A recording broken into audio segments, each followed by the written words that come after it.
ஆனா இயேசு கிறிஸ்து இந்த பூமியில வந்த நாட்கள் இருந்து 33 வருஷம், ஏன்னா அவர் பழுதில்லாமல் வாழ்ந்தால்தான், பழுதில்லாமல் பலி செலுத்தினால்தான் அது அங்கீகரிக்கப்படும்.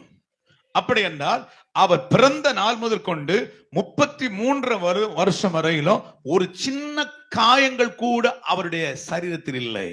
அப்படி என்றால் எவ்வளவு பாதுகாத்த தெரியுமா? எதற்காக? முழுமையாக. ஆமை சொல்லுங்களேன், நான் இந்த உலகத்திற்காக பயன்பட, எல்லா மக்களுக்காக ரத்தம் சிந்தப்பட வேண்டும் என்று நான் பழுதற்ற ஒரு பலி. அதுதான் நீங்க எபிரேயர்ல வாசிக்கிற 9ஆம் அதிகாரத்தில் வாசிக்கும் பொழுது, நித்திய ஆவியினாலே பழுதற்ற பலியாக உனக்காக எனக்காகவும் இயேசு கிறிஸ்து ஒப்பு கொடுக்கப்பட்டார். அல்லேலூயா. 9:11 எபிரேயர் 9:11 வாசிங்க. இல்ல அதுவா?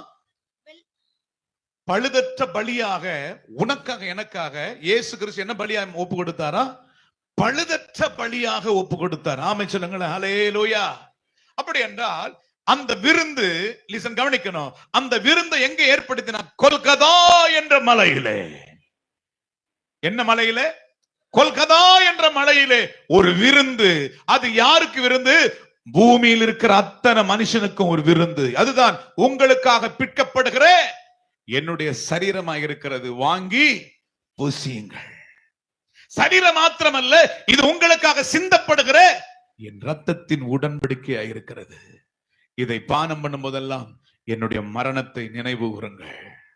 அப்படி என்றால் அவருடைய விருந்து ஒரு மனிதனுக்கு மாத்திரமல்ல, இந்த உலகத்தில் இருக்கிற அத்தனை மக்களுக்காகவும். அதுதான் இயேசு கிறிஸ்து சீஷர்களை பார்த்து சொன்னார். ஆமென் சொல்லுங்க. எல்லாரும் சாப்பிட்டு மீதியா இருந்தது. எத்தனை கூடை இருந்தது? 7 கூடைகள் இருந்தது. பிள்ளைகள் அப்பத்தை சாப்பிட்டு திருப்தியடைந்தார்கள். ஆனா மீதியா இருக்கிறது துணிக்கைகள். இந்த துணிக்கை யாருக்கு தெரியுமா? இன்றைக்கும் இயேசுவை அறியாத மக்கள் தேசத்தில் வாழ்ந்து கொண்டிருக்கிறார்கள்.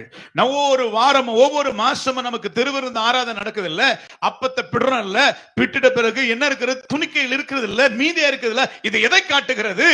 இன்னும் ரட்சிக்கப்படாத மக்களுக்காக இந்த துணிக்கையை பத்திரப்படுத்தி வையுங்கள். ஹல்லேலூயா சொல்லுங்கள். ஹல்லேலூயா. அதுதான் இயேசு சொன்னார், ஒன்றும் சேதமாகாதபடிக்கு மீதியான துணிக்கைகளை சேர்த்து வையுங்கள். ஆமென் சொல்லுங்களேன். ஹல்லேலூயா. இதை எதை காட்டுகிறேன் என்றால், இன்னும் ரட்சிக்கப்படாதவர்களுக்காக இந்த துணிக்கைகள் ஆயத்தமாக இருக்கிறது. ஆமென். நீங்க வேதத்தில் வாசிக்கும் பொழுது மார்க் எழுதின சுவிசேஷம் 7ஆம் அதிகாரம் 28வது வசனத்தை வாசித்து பாருங்கள்.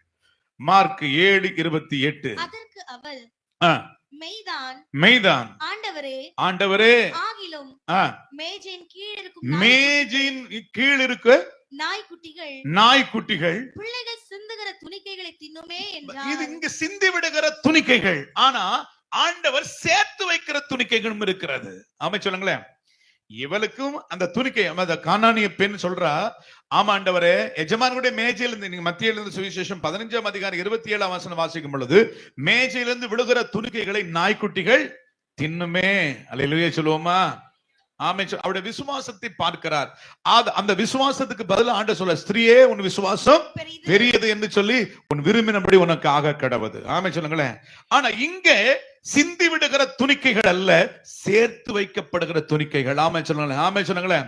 அப்படி என்றால் ஒரு சின்ன காரியங்கள் கூட வேஸ்டா போக கூட. அந்த துணிக்கை யாருக்காக சேர்த்து வைக்கப்படுகிறது? இயேசுவை அறியாத மக்களுக்காக சேர்த்து வைக்கப்பட்டிருக்கிறது. அப்படி என்றால் 100% பயன்பட வேண்டும் என்பது தேவனுடைய விருப்பமாக இருக்கிறது. இயேசு 0.5% அல்ல, 3/4% அல்ல, 90% அல்ல, எல்லா தீர்க்க தரிசனங்களையும் நிறைவேற்றினார். ஆமென். 100% பயன்படுத்தப்பட்டார். ஆமென் சொல்லுங்களேன்.